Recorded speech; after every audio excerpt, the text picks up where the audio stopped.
Nah, halo teman-teman semua. Jadi sekarang kita lagi ada di Braga nih. Salah satunya di Mall Braga ya, di mana mall ini tuh merupakan salah satu mall terbesar yang ada di Bandung yang dibangun tahun 2004 dan memiliki luas sebesar 44.266 meter persegi.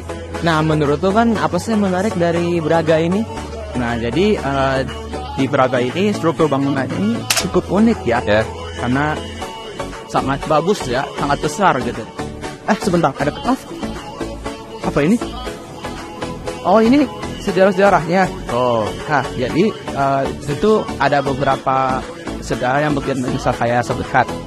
Jadi di sini, di kertas di sini disebutkan bahwa ada beberapa pendapat tentang asal-usul nama Jalan Braga.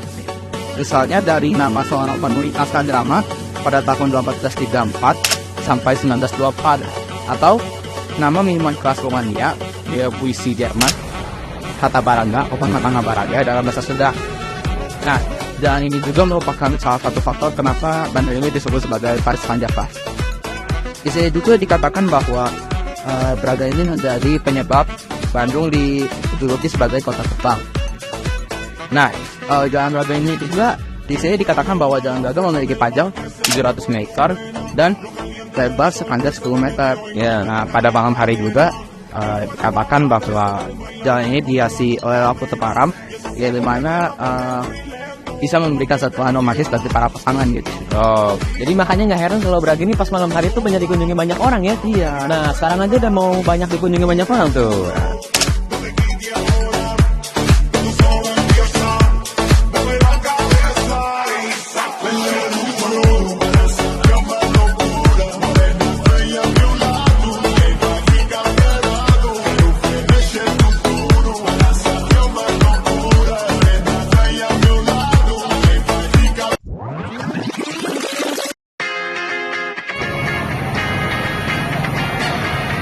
Kita sekarang ada di sebuah cabang dari kantong Antara.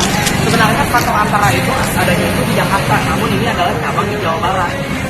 Kantong Antara itu didirikannya itu pada tanggal 13 Desember 1937 dengan nama awalnya itu namanya Kantong Cerita Antara. Didirikannya itu oleh Albert Sanumpang Sultan, Sumala, Adam Malik, dan Agam Arta Wiguna. Sultan ini awalnya menerbitkan bulletin dengan nama Bulletin Antara dan memiliki berbagai kantong. Karena penjajahan Jepang, penjajahan Belanda, mereka untuk pindah-pindah tempat. Namun akhirnya ada di Jalan Pos nomor 57 dan kantong Jalan Antara kembali ditempati sampai hari.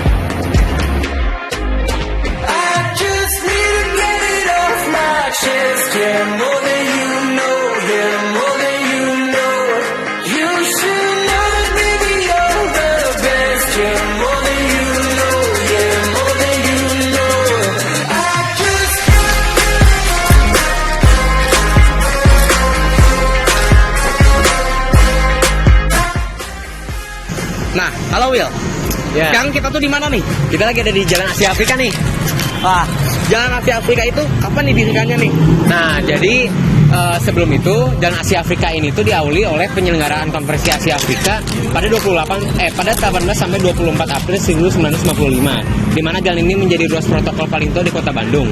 Nah, jalan ini juga menjadi saksi pembangunan awal Kota Bandung nih teman-teman, beserta gedung-gedung historis seperti Hotel Savoy Homan dan Gedung Merdeka. Di mana Jalan Asia Afrika membagi Bandung menjadi wilayah utara dan selatan. Dan pada zaman dahulu itu, wilayah utara adalah zona yang ditujukan bagi warga Eropa, sementara selatan itu bagi warga pribumi. Nah, Jalan Asia Afrika ini juga memiliki hubungan yang erat dengan pendirian Kota Kembang, sebab Gubernur Jenderal Herman Willem Dendels pernah menancapkan tongkat saat memerintahkan pendirian kota ini, yang menjadi Tugu Bandung 0 kilo. Nah, Bandung ini sebenarnya dipindahkan dari lokasi sebelumnya atas permintaan Dendels pada Wiranata Kusuma II. Ini bertujuan untuk memudahkan akses ke Kota Bandung, daerah Dayakolot dan Priangan. Setelah rancangan di mana tempatnya, Wiranata Kusuma II pun memutuskan sebuah lokasi yang kini dikenal sebagai alun-alun Bandung. Keren banget. Alun-alun Bandung kita pernah ini ya, datang ke sana ya tadi sebelumnya ya. Iya. Cuma sayangnya alun-alun Bandung itu sendiri tuh tempatnya udah kayak nggak kerawat gitu ya. Iya, udah kurang bagus ya. Iya.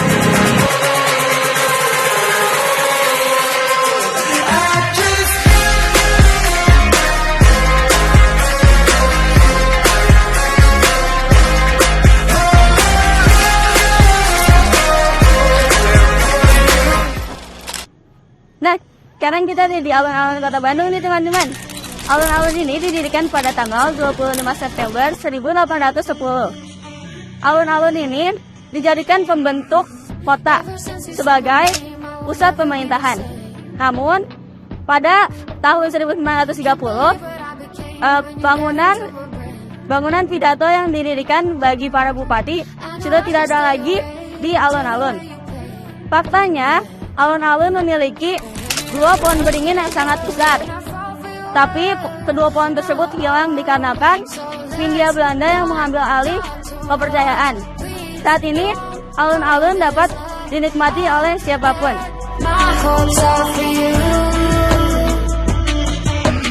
Oh, you never mean the things you say. Oh, you never mean the things you say. So hush, don't you bother. Go mix up another. Oh, you never mean the things you say. Oh, you never mean the things you say. So hush, don't you bother. Go mix up another.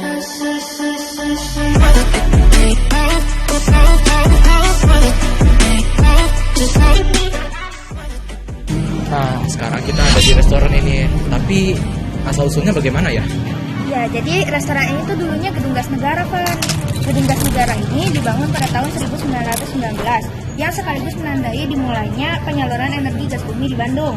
Gedung ini termasuk cagar budaya kategori A loh, kan? Jadi, gedung ini harus dilestarikan dan tidak boleh dibongkar. Makanya pemilik gedung ini memanfaatkan gedung ini sebagai hotel dan restoran. Sekarang ini terdapat 6 kamar buat nginep loh, kan? Wah, banyak banget ya. Ya.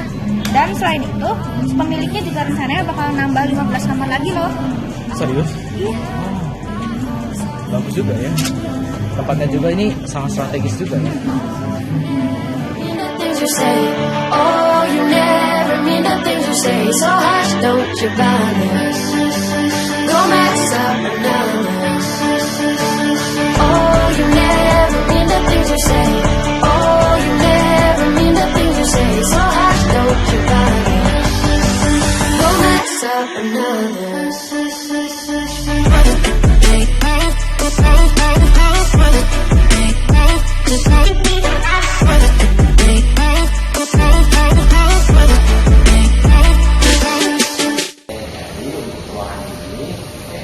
Ruangannya adalah ruang persidangan ya, jadi dulu itu tahun 1930 ruangan ini atau bangunan ini pernah dipakai persidangannya bukan konferensi, biasanya ada Soekarno, Gatot, Masud dan sebagainya. Jadi itu apa itu tergabung dalam satu partai yaitu Partai Nasional Indonesia yaitu PNI.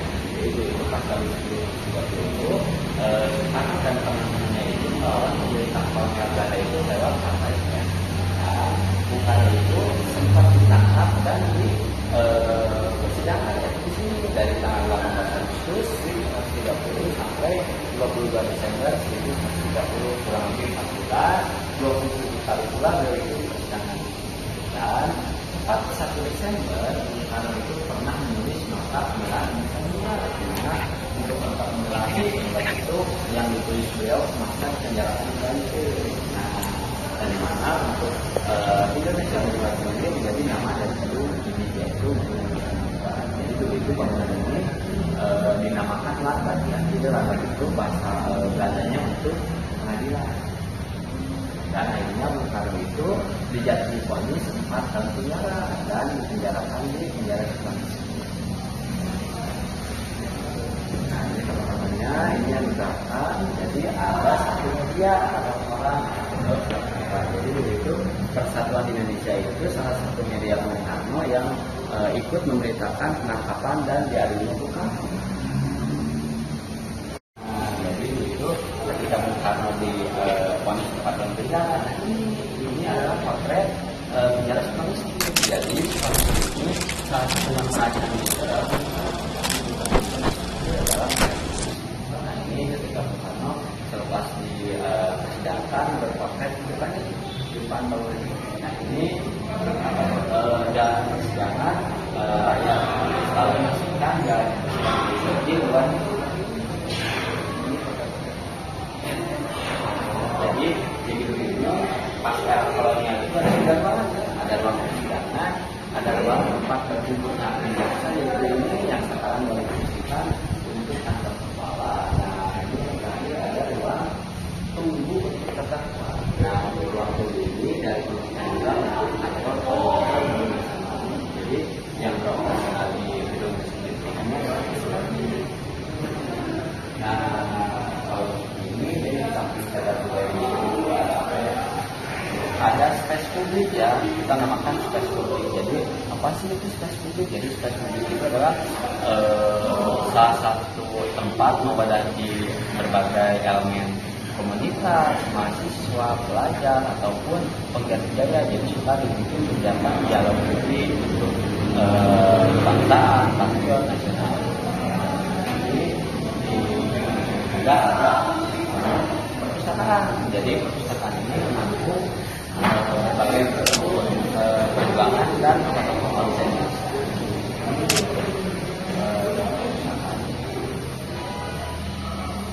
Nah ini yang disebut tahun 1930 ada Ibu Soekarno, Mas Gun, Soekarno, dan Gatot ini sama advokat atau pembelanya ya. Ya jadi untuk pembela advokat itu salah satu masih rekan Bung Karno ketika di PNI. Nah ini juga ada satu. Nah ini jadi ketika tadi disinggung di ruang persidangan bahwa Bung Karno pernah membacakan teks pledoi Sultan ini. Jadi untuk pledoi yang dibacakan Bung Karno itu tertuang dalam buku ini. Jadi ada 3 bahasa, ada bahasa Indonesia, Belanda, dan bukunya. Jadi kalau mau baca boleh, kalau mau baca boleh nanti boleh. Nah, Nel, kan tadi kita udah ke Gedung Indonesia Menggugat nih. Jadi gimana sih kesimpulan dan rangkumannya? Nah, jadi Indonesia Menggugat itu dari yang saya tadi mendengar dan dari bacaan ini, Indonesia Menggugat itu awalnya itu digunakan itu untuk persidangan 4 anggota PNI seperti Insinyur Soekarno atau Gatot Subroto. Dan di situ di persidangan ini Soekarno itu mencoba untuk membukakan pembelaannya, yaitu Indonesia Menggugat. Makanya dinamai Gedung Indonesia Menggugat. Itu saja dari yang saya dapatkan.